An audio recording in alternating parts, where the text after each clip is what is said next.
আসসালামু আলাইকুম। এখন আমি সন্ধ্যার নাস্তা রেডি করব আমার বাচ্চাদের জন্য, সবার সাথে শেয়ার করতেছি। এগুলো হচ্ছে চিকেন বড়া, আমার বাচ্চাদের জন্য রেডি করতেছি। তারপর ব্রেড গামের সাথে মিক্স করে আমি আগ থেকে একটু প্রিপারেশন নিচ্ছিলাম, দিয়ে একটা বানিয়ে রাখছি। এই ব্রেড গ্রামগুলো আমার নিজের হাতে বানানো, কারণ আমার বাচ্চাদের কানের ব্যাপারে আমি খুবই সচেতন। যতটুকু পারে আলহামদুলিল্লাহ নিজের হাতেই বানিয়ে রেডি করে বাচ্চাদের পরিবেশন করি। এখন আমি একটি একটি করে তেলের মধ্যে দিয়ে দেব। প্রত্যেকটাই চেষ্টা করবেন ডুবো তেলে ভাজার জন্য, খুবই সুন্দর কালার আসে। দিয়ে দিলাম।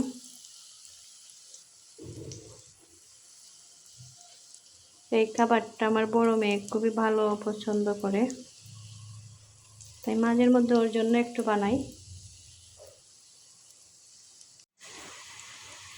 এখন প্রত্যেকটা আমি উল্টিয়ে আপনাদেরকে দেখাবো কীরকম কালার আসছে।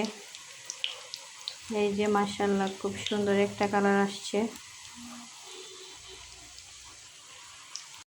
এই যে বড়াগুলি, এই যে চিকেন বড়াগুলি মাশাআল্লাহ খুবই সুন্দর হয়েছে। আপনাদের ভালো করে জুম করে দেখাচ্ছি, খুব সুন্দর একটা কালার আসছে। এই যে হয়ে গেল আমার সন্ধ্যার নাস্তা। এখন আমার বাচ্চাদের পরিবেশন করাবো, দেখি ওদের কি ভালো লাগে। আর মিনি পেক চসটা নিজেই রাখি, কারণ ওরা একটু অপচয় করে।